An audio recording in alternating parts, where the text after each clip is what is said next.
લોકસભામાં અધ્યક્ષ પદ માટેની આ ઘમાસાણ છે ને એટલે ચૂંટણી કરવામાં આવી રહી છે। ઇતિહાસમાં પહેલીવાર એવું બનશે કે જ્યારે લોકસભામાં સ્પીકર પદની ચૂંટણી યોજાશે અને આ વખતે એમ જોવા જઈએ તો એનડીએ પાસે વધુ પ્રમાણમાં બેઠકો છે જ્યારે વિપક્ષ પાસે બેઠકો ઓછી છે, પરંતુ અધ્યક્ષ પદની ચૂંટણીની માંગ કરવામાં આવી છે વિપક્ષ દ્વારા।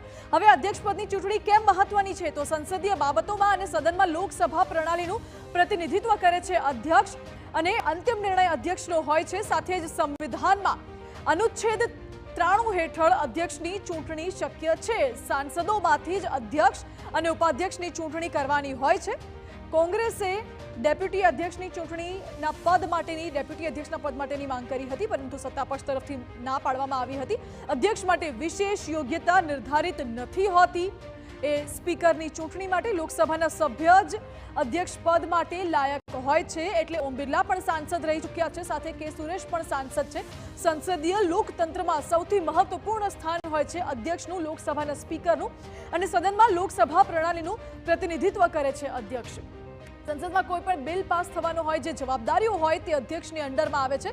શું જવાબદારી હોય તો તટસ્થ રીતે સદનની કામગીરી ચાલે એ જવાબદારી અધ્યક્ષની હોય છે, કારણ કે સદનમાં જ્યારે કોઈ બિલ પાસ થાય તો સામે વિપક્ષ હોબાળો પણ મચાવતું હોય છે। દરેક સાંસદ પોતાના પક્ષ, પોતાની સમસ્યા, પોતાના વિસ્તારની વાતો રજૂ કરતા હોય છે, એટલે અધ્યક્ષની જવાબદારી હોય છે વિવાદ સર્જાય તો કાર્યવાહી પણ અધ્યક્ષ જ કરે છે। એ તમામ જવાબદારી, એ તમામ અધિકાર અધ્યક્ષ પાસે હોય છે। વિવિધ સમિતિઓની રચના પણ અધ્યક્ષ કરતું હોય છે, એટલે કોઈ પ્રસ્તાવ પર સરખા મત મળે તો અધ્યક્ષનો મત નિર્ણાયક સાબિત થતો હોય છે, અને અધ્યક્ષ કોઈ પણ પ્રસ્તાવ પર મતદાનમાં ભાગ નથી લેતા। અધ્યક્ષ નિષ્પક્ષ રહે છે અને નિષ્પક્ષ રીતે લોકતંત્ર ચાલે એની જવાબદારી પણ અધ્યક્ષની હોય છે।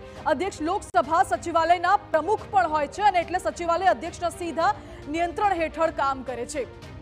તમામ જે દેશની કાર્યવાહી હોય છે, જે બિલ પાસ કરવાનું હોય છે, જે પણ કામ હોય છે લોકતંત્રનું, એ તમામ કામ અધ્યક્ષની અંડરમાં થાય છે। સંવિધાનના અનુચ્છેદ 94માં અધ્યક્ષને હટાવવાની સત્તા પણ છે। પદ કેવી રીતે હટાવાય છે તો અનુચ્છેદ 94માં અધ્યક્ષને પદ પરથી હટાવવું પણ શક્ય છે। અધ્યક્ષને 14 દિવસની નોટિસ આપવામાં આવે છે, અને નોટિસ આપ્યા બાદ અધ્યક્ષને હટાવી શકાય છે। પ્રભાવી બહુમતથી પસાર કરાયેલા ઠરાવ દ્વારા અધ્યક્ષને હટાવી શકાય છે। સાથે જ પ્રભાવી બહુમત એટલે કે 50%થી વધુ સાંસદોની હાજરી હોવી અનિવાર્ય હોય છે। લોકપ્રતિનિધિ અધિનિયમ કલમ 7 અને 8 હેઠળ આ કાર્યવાહી કરવી શક્ય બને છે। સ્વયંભૂ પદ છોડવા ઈચ્છે તો ઉપાધ્યક્ષને રાજીનામું પણ આપી શકે છે અધ્યક્ષ। સંવિધાનના અનુચ્છેદ 94માં અધ્યક્ષને હટાવવાની સત્તા છે, એટલે આ પ્રકારે